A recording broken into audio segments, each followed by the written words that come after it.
So let's talk about three stories today, Alexandra. Let's talk about Steele and Flynn, which is an interesting little nugget of information. Once again, that's pouring out of the debunked and the collapsing Russiagate hoax, Obamagate, as it is now called. Let's also talk about Trump. Trump is looking to void the Open Skies Treaty with Russia. You can explain that a little. Let's also talk about, you have some more info with the Macron-Merkel 500 billion. Yeah. Was it recovery fund or rescue fund, whatever the hell they call slush fund? Slush fund, I think, is probably the best word because that's what it is.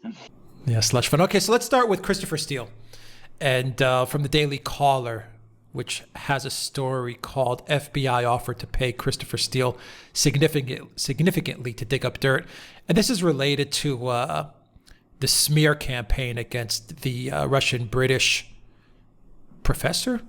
I believe she's a professor, Svetlana Lokova, yeah. Yeah, Svetlana Lokova. And it looks like the FBI may have been working with Steele to propagate the lie about a Flynn-Lokova fling affair, which was a complete lie. And Lokova has taken actually legal action because of that lie. So anyway, get into this story because this is interesting how the FBI was looking to give Steele a lot of money to smear Flynn, which falls in line with, I think, what we've been saying all along with Flynn, doesn't it, Alexander? That at the end of the day, this was all about money.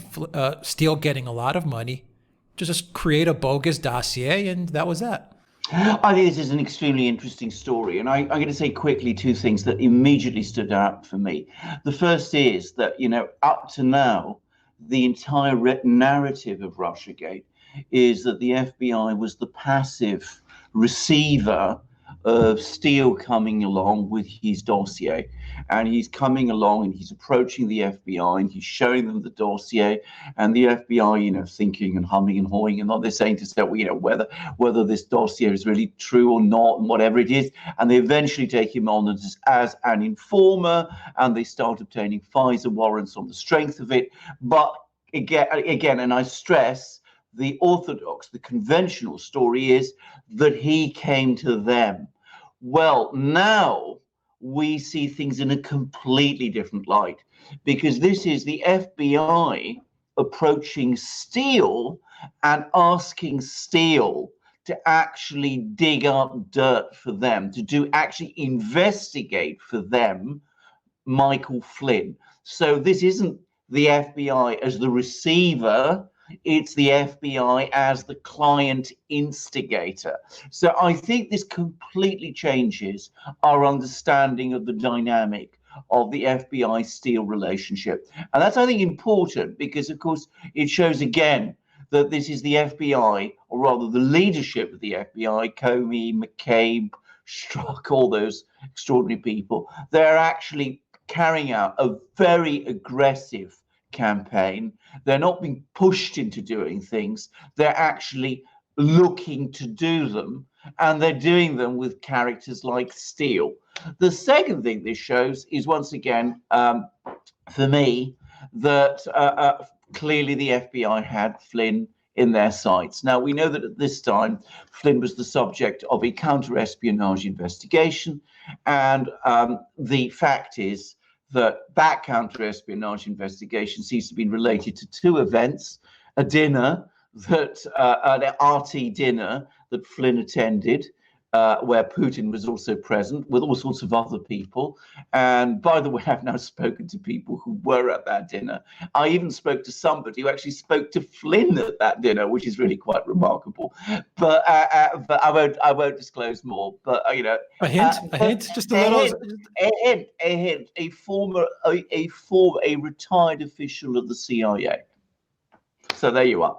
So a member of veteran intelligence professionals for sanity.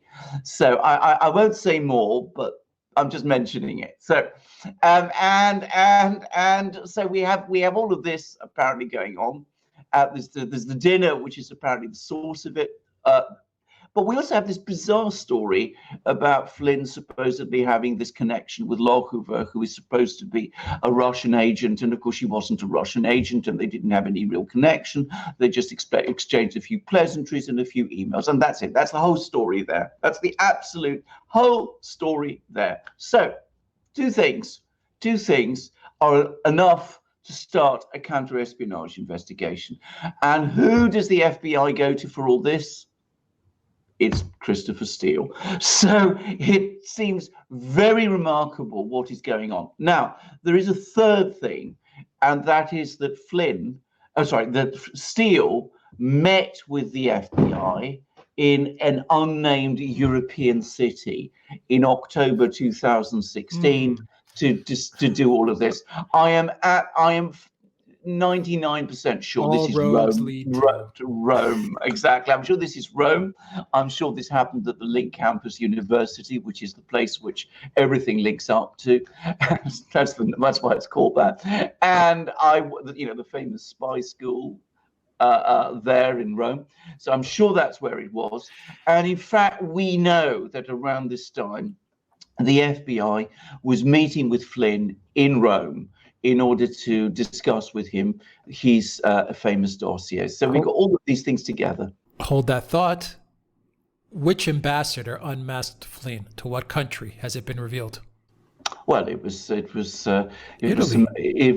Yeah. Exactly. Yeah, exactly. It's not a coincidence, is it? It's not a coincidence at all. Absolutely not. Of course not. So, as I said, all roads, as you say, lead to Rome, and there we go. So we have the Italian connection coming into focus. A bigger connection. Every day it grows. Every day it grows. So this is all very interesting. And can I just say something? I mean, as you know, Alex, I've been doing a lot of investigation about another interesting individual in this extraordinary story, who is Joseph Mifsud. And sure enough, it turns out that he was apparently once upon a time director of foreign, international relations studies at Link University in Rome. So, I mean, we have a whole lot of very strange things coming on. But we're going to talk about, there's so much to discuss about Mifsud. We'll talk about him at some other point. But as you said, all roads lead to Rome. I don't know for a fact that this was the city in question, but I think it was. Everything points to it being Rome. I mean, everything points to the fact that it was Rome. So Rome, this mysterious university, FBI not only receiving information from Christopher Steele, but actually asking him to do work for them, which is completely independent of the dossier, but which is Russiagate related, and which is targeting Michael Flynn on the basis of gossip created by Stefan Halper, it seems. Remember him? About a dubious relationship, except it wasn't dubious, and it wasn't a relationship that Michael Flynn had with a Russian woman who was not, in fact, an agent of the Kremlin or anything of that kind. So, I mean, it's all very interesting.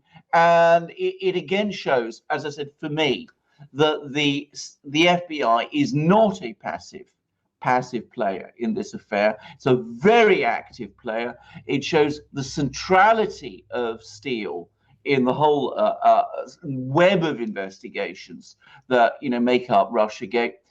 It shows the trust the FBI has in Steele, and it brings us back to, as I said, the place where all the roads lead to, which is Rome. All right, very quickly to wrap up this story, very quickly, I have one question for you. So the FBI was actively courting Steele, and they were looking to pay him big bucks so that he could propagate this false love affair with Flynn Lokova, right? Okay. Would it surprise you if somewhere down the line there's some hidden documents or some hidden papers that come out that show the FBI was also involved in fabricating a lot of the dossier, the Steele dossier, which was later fed back to Steele via Fusion GPS and the DNC? So that The FBI actually played an active role in a lot of the dossier disinformation that was eventually circled back to Steele in his dossier. It wouldn't surprise me at all. In fact, I'm pretty sure that an awful lot of the information, well, it's a fact that a lot of the information in the dossier came from the United States, and one of the major collectors of information in the United States is the FBI. So it's entirely plausible that they're just getting back circular information, exactly, that we're looking at a feedback loop here. That's entirely plausible. I mean, that's the way a lot of these things work and operate. Wouldn't surprise me at all. And if you see they're getting back from Steele information that they're producing themselves, well, those who don't know Steele's role and where Steele got that information might see that as corroboration. But of course, there's always the worry that other people might have put Steele up to it. But, lots of questions, still not enough answers. But, let's keep that particular question in mind, because, as I said, coming back to what you said, it wouldn't surprise me at all. Not at all. Not in any way. Perfectly very plausible. Dirty stuff. Very, very dirty stuff. Well, what I think we're getting out of the last couple of weeks of revelations is of an almost fever of activity in Washington and various European capitals, London, Rome, Australia, Ukraine, all sorts of places, a fever of activity to try to sabotage Trump. I mean, all of these people are working overtime, not leaving, not even basically taking the trouble to hide their traces, but things going on all the time, all sorts of meetings taking place, all sorts of discussions happening, all sorts of people talking to each other. The DNC is in the loop, clearly. Hillary Clinton's campaign and her people are in the loop also. The British are, the FBI is, the CIA is, the Obama White House is, people in Britain are, people in Ukraine, people in Italy, people in Australia, all sorts of people are involved, and they're all working round the clock to try and construct a narrative to stop Donald Trump. All right, well, let's stay with Trump. And he is going to void the Open Skies Treaty with Russia. Yes. What is this treaty, Alexander, and why is he going to void it? Yes, this goes all the way back to the 1950s, and in fact to President Eisenhower. And President Eisenhower, as part of a confidence-building measures that he wanted to do, was that he proposed what was called open skies. He wanted the US and the Soviet Union to be able to send spy planes over each other's countries. Now, it won't surprise you to know that in the 1950s, the Soviet Union, not the world's most open society, to put it mildly, said an absolute and categorical no. Then along comes Gorbachev, Perestroika, opening up of the Soviet Union, and of course, the Soviets changed their position, and they agreed to this. Now, in the 1950s, this is the world before satellites. Electronic surveillance like we have today, satellite surveillance, none of that existed to anything like the level that exists today. There wasn't the ability to sort of hack and listen into conversations on the scale that happens nowadays, the signals intelligence, all of that. So in the 1950s, sending reconnaissance planes across a country's territory gathered intelligence which couldn't be gathered in any other way. Today, this is a purely symbolic treaty. I mean, the Russians do send airplanes over the United States. The Americans send airplanes over Russia. It doesn't happen very often, by the way, about once or twice a year. The amount of actual intelligence either country gathers is minimal. I mean, it's inconsequential compared to their other means of obtaining intelligence about each other. So this is a purely symbolic treaty. Now, I have to say this. I find that the pressure that the initiative from the US to sort of tear up all of these treaties. I don't like it. I'm somebody who very much believes in arms control, who very much believes in the importance of confidence building measures. I don't see how this improves relations between the US and Russia. It is a fact, though, that many people in Congress have not been happy with this treaty for some time. They don't like the fact that sometimes these Russian reconnaissance planes fly over Washington, D.C. itself. So it's unsurprising that this treaty has been scrapped, and I don't think we should read too much into it. I mean, the Trump White House and the Kremlin, they can smooth over any of the confidence building measures that have been lost by scrapping this treaty, correct? I mean, they'll have diplomatic communication and they'll both agree to say, okay, look, we'll get rid of this treaty and no hard feelings. Yes, I mean, can I just say, I mean, the very same time that Trump is scrapping this treaty, he's actually sent a big aircraft to Russia with 300 ventilators for the pandemic. So this is a gift. So you remember the Russians sent a plane with equipment. Trump said that he would reciprocate, and he just has. That's perhaps a much more practical confidence-building measure than this treaty is. I mean, neither side needs this treaty. By the way, neither the Russians nor the Americans, need each other's ventilators or equipment. That wasn't what that was all about. It was these are just friendly symbols, actions towards each other. The open skies one is totally obsolescent. It has no relevance, as I said, to the modern world. The exchange of ventilators, well, it's perhaps more than just a token. That is a more practical, friendly gesture at these times. We should not overstress this move, this scrapping of this treaty, though I want to make it very clear that I don't agree with the decision. But I don't agree with the decision, but I'm not going to lose any sleep over it. All right.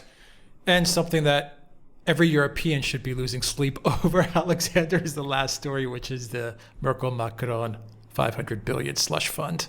What's going on there?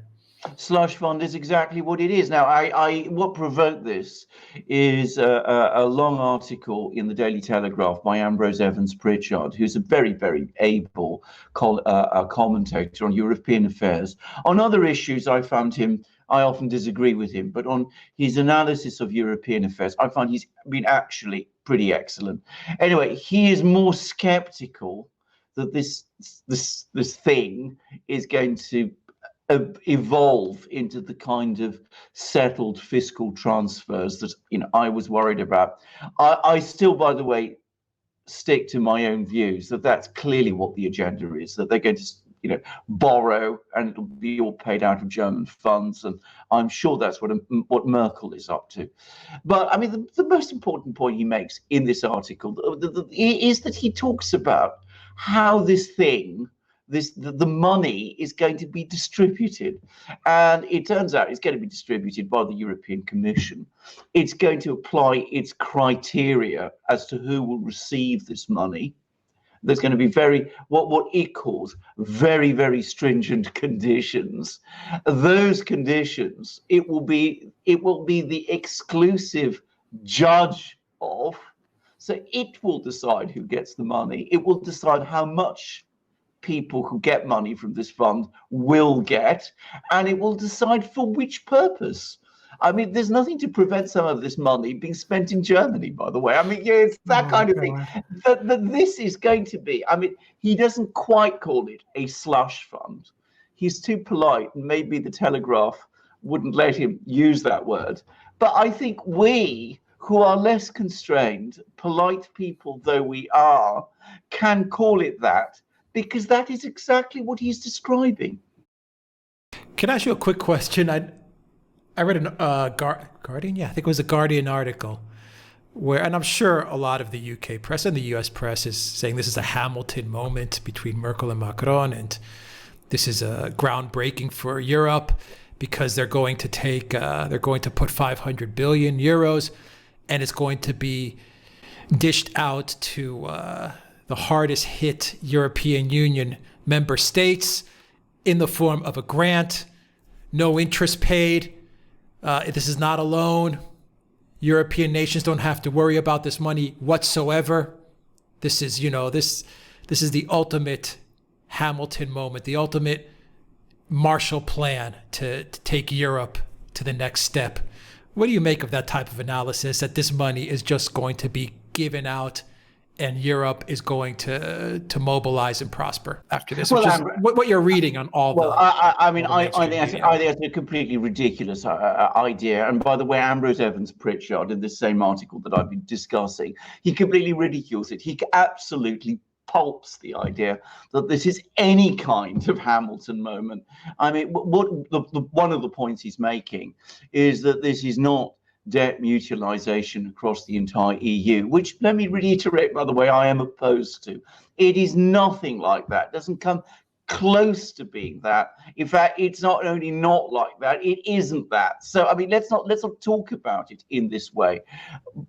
I think I'm more worried about the long-term implications of this than he is. But I mean, a Hamilton moment, people just don't understand what it was, the economic revolution that Alexander Hamilton did. I mean, this isn't like that at all. In fact, Ambrose Evans... Explain it. I just want you to explain why this money, why it's not a Hamilton moment, but number two, why this really is debt, and why this really is a loan, and why the people of the EU, the EU citizens, the everyday working class people of the EU, will eventually get taxed for this money. And I think it'll start with the working class people of Germany, of Netherlands, of Finland, of Austria. I think they're going to be the first citizens that are going to have the burden of paying this money. And then it's going to just trickle down to the rest of Europe. That's just my thoughts on it, but you can explain it better. Absolutely. Well, let me start with what Alexander Hamilton did. He actually pulled all the debts that all the states had incurred during the Revolutionary War, brought them under the ambit of the federal government, gave the federal government powers of taxation.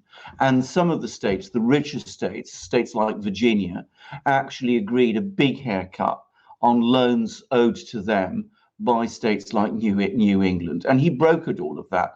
I mean, that was an economic revolution which made economically a nation. I mean, it made of the United States a nation.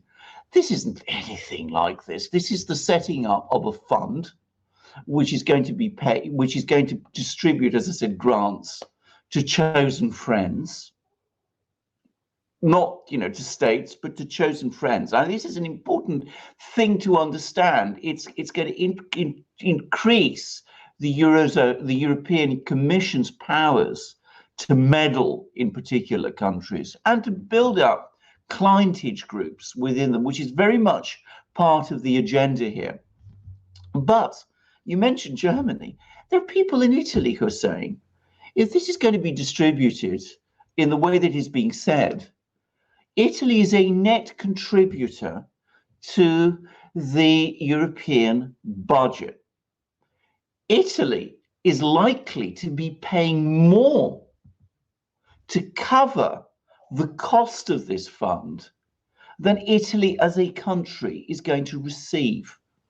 So we're going to get a situation, this isn't just Germany, it's all of them are. It's going to end up, as I said, providing more money to the European Commission, which will be paid for by the taxpayers of the European member states to set up a slush fund, which the European Commission will have total control over. I mean, this isn't a Hamilton moment.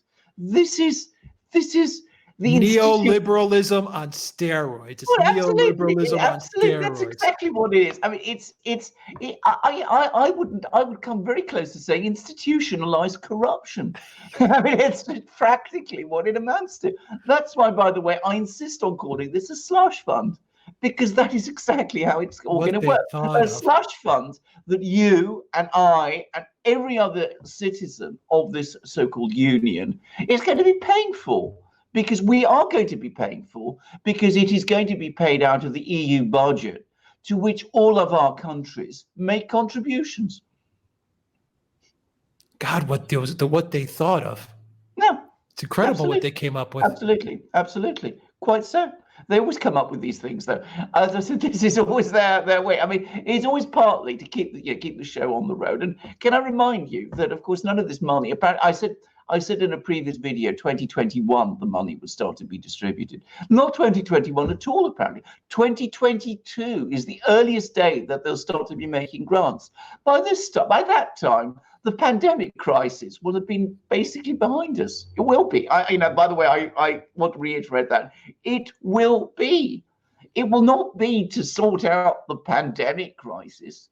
As I said, it will be to build up friends and make people rich in particular countries at your expense and mine, and the expense of people in Germany, France, Italy, Spain, Cyprus, Greece, everywhere.